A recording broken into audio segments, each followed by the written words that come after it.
ช่วงนี้ฝนกำลังตกแห้งช่วงนี้บิ๊กจิ๋วเขาลุยหน่อไม้ไผ่หน่อไม้ไผ่สบายดีทุกคนสบายดีกับวันนี้ก็เรามาอัปเดตสถานการณ์การเฮ็ดนาของข่อยเนาะถือว่าไถหุ่นนามันอย่างกันแล้วจนดำละไถหุ่นนาแล้วประมาณ2 มื้อกับฝนก็นำลงมาเลยเฮาก็ได้กลับคืนไปไถคนอีกนั่นเองเนาะถือว่าดำได้หลายเติบเฮาดำยังได้หลายสำนักก็ได้จ้างคนงานมื้อละ5 คนมื้อละ3-4 คนเนาะเดี๋ยวนี้เฮาสิเอาน้ำมันไปใส่รถไถเนาะขาดเพราะว่าเมื่อวานนี้เฮาไถคนไว้เบิดละไถคนไว้มื้อนี้เฮาขาดบ่ฮู้ว่าคนงานเพิ่นสิมาจักคนมื้อนี้ใจก็อยากได้7-8 คนพุ่นละแต่มันไผก็เฮ็ดหน้าไผหน้ามัน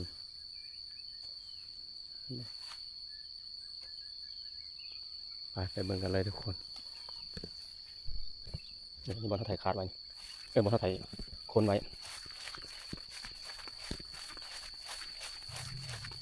บนไถแล้วพวกมันนี่เขาสิขาดอยู่นี่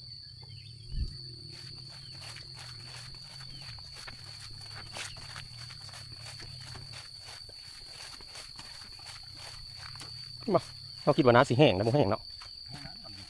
มันอยู่ไปเลยเนี่ย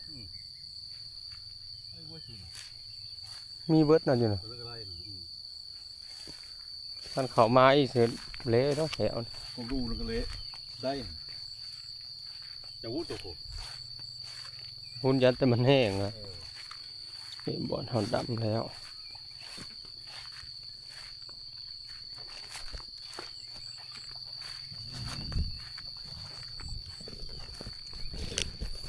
อันนี้บอลหน้าที่เขาดำแล้ว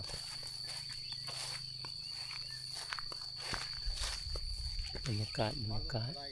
ฮะพอปานว่านี่เราเต็มมีละ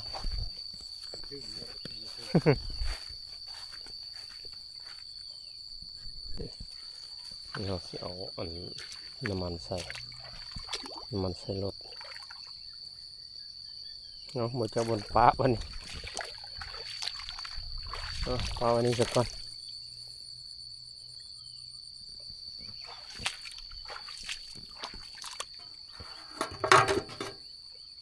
ปกติเฮาสีใส่โครงเนาะโครงกระดูกโครงอันสยามพ้นไทยแต่วันนี้เฮามาเปลี่ยนใส่โครงเก่าเฮาเนาะเป็นโครงบิ๊กจิ๋วใส่น้ำมันก่อน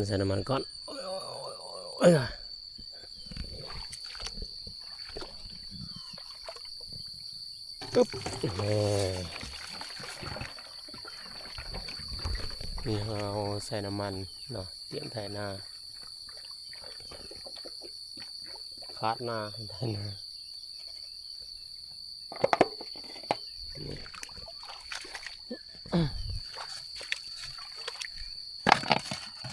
บ่ได้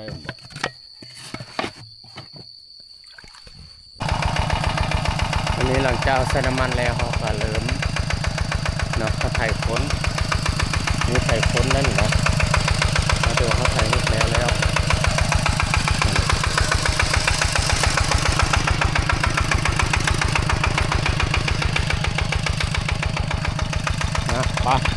ไปเบิ่งกันเลยจะฮอตเป็นใดบิ๊กจิ๋วเขาลุย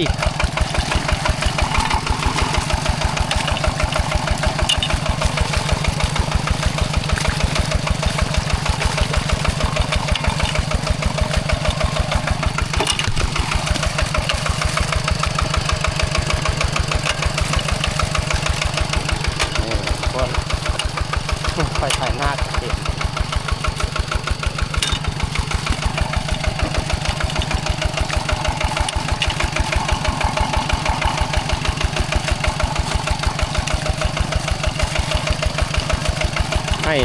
บ่น้อยให้น้อยบ่แม่นให้ใหญ่อยู่พุ่น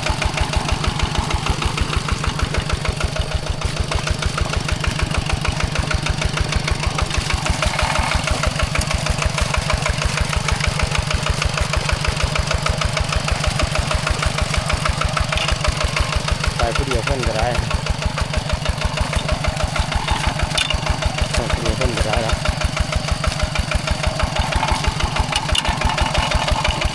หลังจากเขาไถคนแล้วเขาก็สิได้คาดหน้าบัดนี้เอาคาดใส่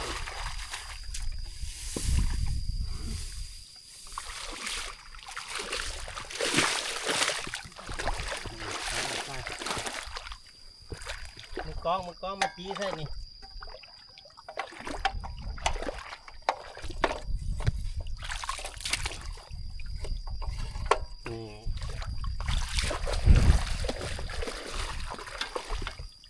เริ่มคาดบาน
หลังจากเฮาคาดแล้วเฮาก็พามาเลาะเบิ่งกาที่เฮาหามาไว้เกี่ยมกำลังสิดำเนาะนี่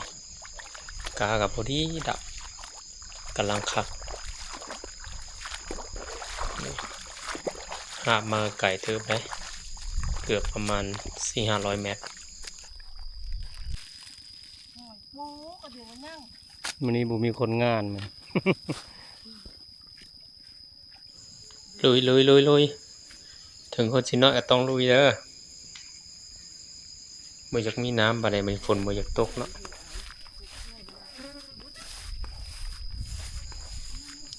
เลาะไปเรื่อยพึ่งอยากซาๆแล้ว3 คนดำมื้อนี้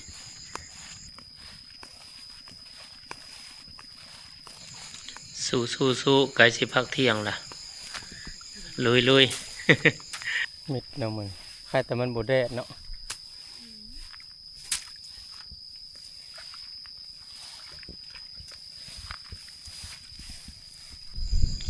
หลังจากดำนาพักเที่ยงแล้วค่อยก็เก็บเอาภาพธรรมชาติบรรยากาศตามทุ่งไร่ทุ่งนามาให้ทุกคนเบิ่ง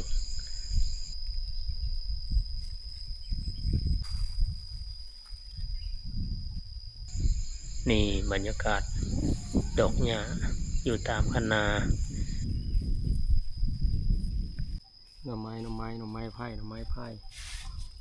มื้อนี้ก็สิกินนั่นข้าวเที่ยงครับสิเป็นหน่อไม้นี่แหละหน่อไม้นี่แหละมาเผาแกงแน่ต้มพร้อมผู้ใดอยากผู้ใดอันนั้นก็อยากมาก็มาช่วงนี้ฝนกำลังตกแห้งช่วงนี้เนาะเพราะว่าพายุกำลังเข้า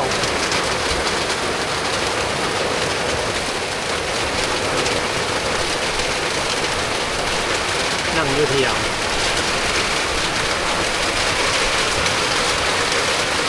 โอ้โตแห้งขนาดนั้น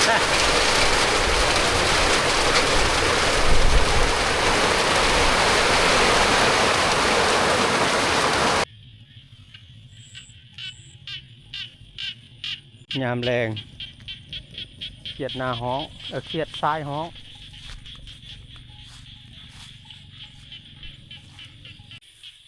เป็นจะได้ทุกคนหลังจากเรารีวิวการปักดำข้าวหน้าปีค่อยมาช่วงนี้ก็ตกเป็นยามแรงนะยามแรงเนี่ยเข้าเนี่ยเด็กเข้าหน้าเนี่ยถือว่ารีวิวออกบางส่วนตอนคัดหน้าตอนไถโค้นตอนดำก็ถึกส่วงคนงานบ่มาบันไดนะเนาะก็ถือว่ามื้อนี้คืนนี้ผลก็นำลงมาน้ำจากลายนะ มื้อนี้มันกำลังแห้งน้อยหนึ่งเด็กมันยังบ่งามนะนี่ยังดำห้างน้อยหนึ่งแต่ค่อยก็ได้คือจูนี่น้ำหลายนี่เพราะว่าน้ำมันมาแล้วมันกำลังแห้ง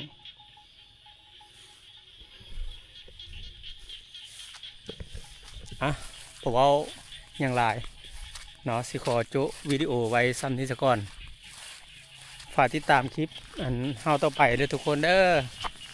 เนาะสบายดีโชคดีบายบาย